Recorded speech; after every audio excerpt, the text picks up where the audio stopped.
So we're talking about the 1953 Kingman, Arizona UFO crash and a possible cover-up and or a limited hangout. Now, recently it's come to light that Christopher Mellon has released what looks like a email back and forth with a government agent, basically admitting that this Kingman, Arizona crash took place. But first, I want to just look at the headlines that have been showing up online. This one from 12news.com. Title says, "The Kingman visitors who didn't take Route 66. Leaked documents say a UFO landed in Kingman." And then it goes on, it says, "A conversation between government officials claimed the U.S. seized a UFO back in 1953 that crashed outside Kingman." At the heart of Kingman, Arizona is Route 66. Whether they are just passing through or stopping for a bite to eat, countless visitors have seen the famous logo all throughout the city over the years. But in 1953, a different visitor came to visit Kingman, and they didn't take Route 66. We find out that in 1953, there was apparently some sort of, maybe even multiple UFO crash event that happened there. On May 21st, 1953, we're told a mysterious event took place near Kingman, Arizona, a small town located in the Mojave Desert. According to reports, a large metallic object was seen hurtling through the sky before crashing in the remote desert area. Witnesses, including military personnel stationed at nearby bases, described the object as a disc-shaped craft, approximately 30 feet in diameter with no visible windows or markings. Remember, this craft was also about 14 foot tall. Shortly after the crash, military personnel were allegedly dispatched to the site to secure the area and recover the wreckage. Witnesses claim that the military quickly cordoned off the crash site and the object was transported to an undisclosed location, possibly to a military base for further examination. Over the years, numerous theories have emerged about what exactly crashed in Kingman that fateful day. Some believe that the object was a top-secret military aircraft or missile that went off course and crashed in the desert. This theory is supported by the presence of several military installations in the region, including nuclear testing sites and Air Force bases, which could explain the swift military response. However, others insist that the Kingman crash was not of earthly origin. Proponents of the extraterrestrial theory argue that the disc-shaped object and the secrecy surrounding the incident point to a possible encounter with an alien craft. Some researchers have even claimed that the bodies of extraterrestrial beings were recovered from the crash site, although these accounts remain unverified.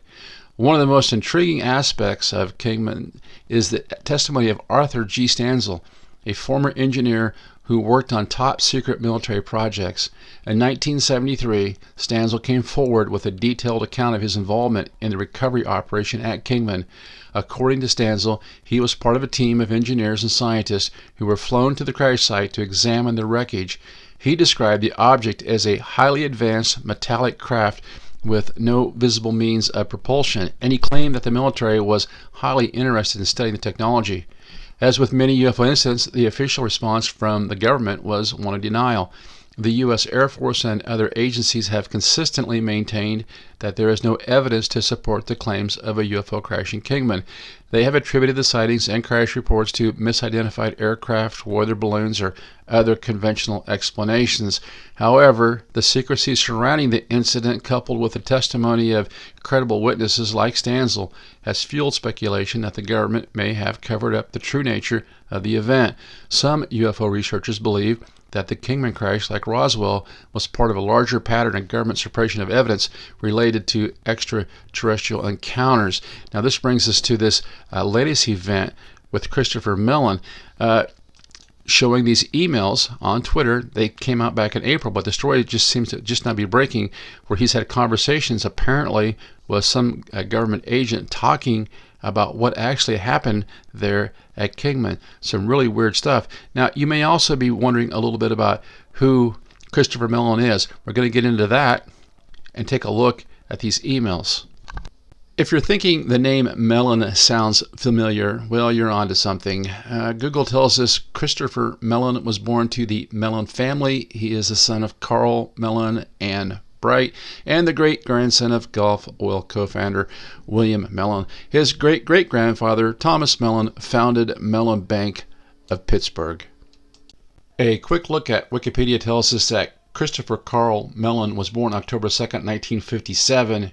He is a private equity investor, former Deputy Assistant Secretary of Defense for Intelligence in the Clinton and George W. Bush administrations, and later for Security and Information Operations.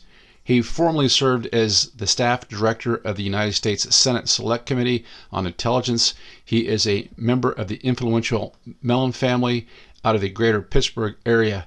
Mellon has lobbied for U.S. government investigations into UFO/UAP.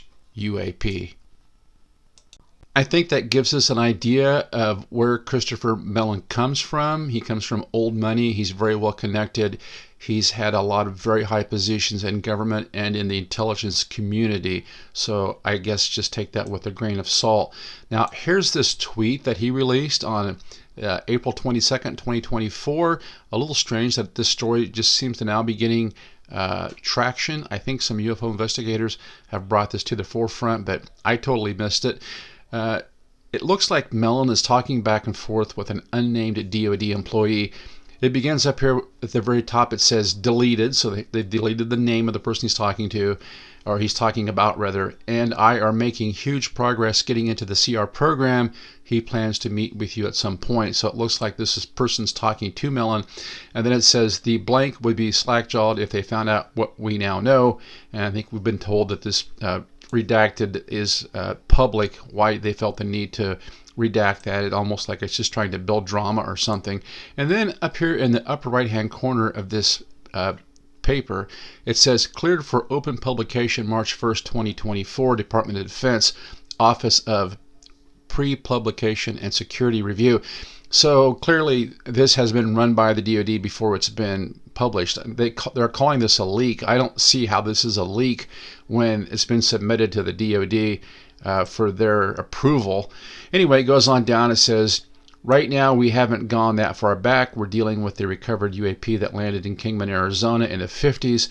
We're vacuuming up info as blank read in. We now know the management structure and security control systems and ownership of the CR. We also know who recovers landed or crashed UAPs under what authorities.